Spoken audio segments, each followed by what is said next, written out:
Okay mga paps, gusto nga pala. Ngayon nga pala, ituturo ko sa inyo kung paano magtanggal at maglinis ng PCV valve ng Nissan Sentra GX 2004. Okay, yung sa ibang Nissan Sentra, yung previous model hanggang sa 2004 up, alam ko, same lang yung location ng PCV valve. Ito nga pala yung PCV valve natin, ito. Yan. Diyan nakalagay yung PCV valve natin. So, bakit natin kailangan linisan ng PCV valve? Kapag ang sasakyan natin mayroong blue smoke na sa tambucho niya or black smoke, possible na madumi or possible na nag-stack up yung PCV valve natin. So, madali lang siyang linisin. Tara, simulan na natin to. Okay, mga paps, sa paglilinis nito, tatanggalin lang natin to. Nakikita nyo naman to ito. Yan. So, ganito lang. Tanggalin natin to. Yan. Tapos, yung ano niya, yung PCV valve niya kasi hindi yung gumagamit ng overage tulad ng ibang PCV valve sa ibang sasakyan. So, ito, gagamit tayo ng flat screw. Gamit tayo ng flat screw. Unti-unti natin tatanggalin yan. Angat lang natin. Yan.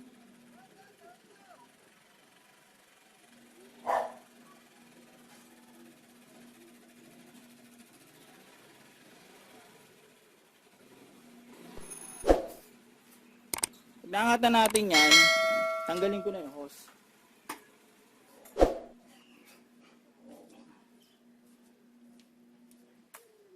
Yan, tanggal ko na yung hose. So, eto na siya ngayon.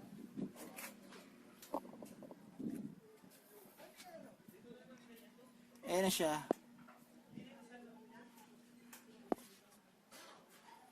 Ito siya ngayon yan. So, anuhin natin ng screw yan. Ganon. Pag hindi kaya, gagamitan natin namaya ng plies.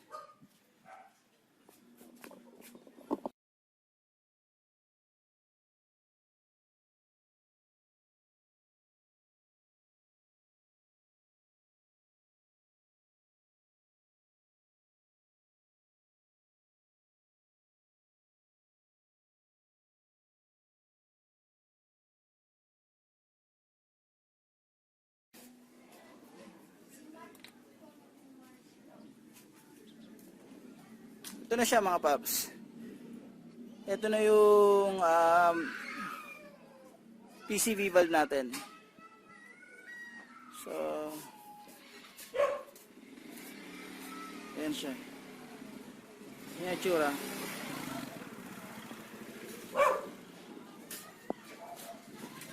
Ayan na siya, ayan.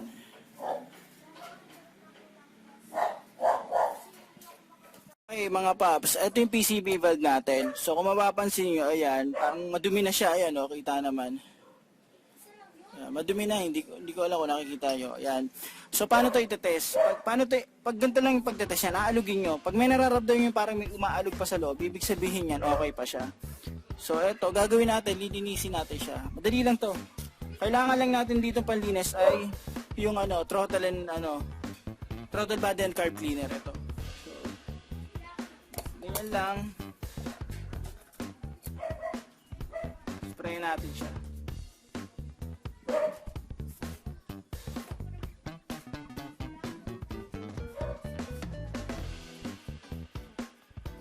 Yan.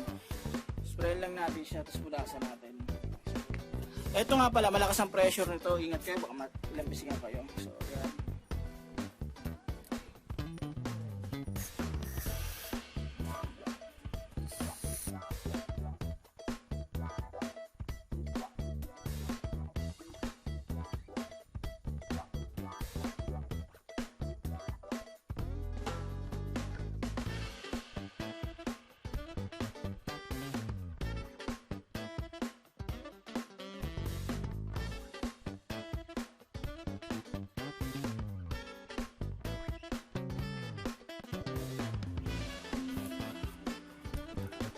Ayan, ganoon lang ka-simple maglinis ng PCV valve. So, ibabalik na natin siya ngayon. And ganun lang din kung paano natin kanina tinanggal. Ganito lang.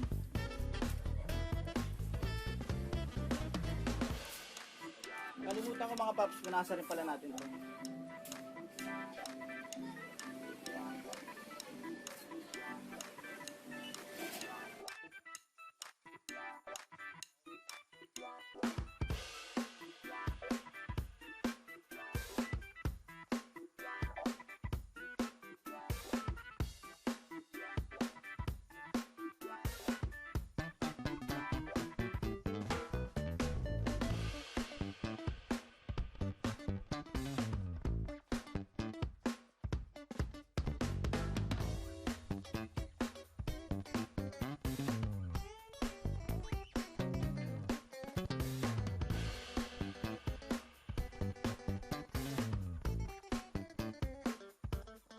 Ayun Paps, okay na. So mga Paps, ganun lang kadaling maglinis ng PCV valve ng Nissan Sentra. So paano Paps, huwag nyo kalimutang i-like or subscribe yung channel ko. Hanggang sa muli!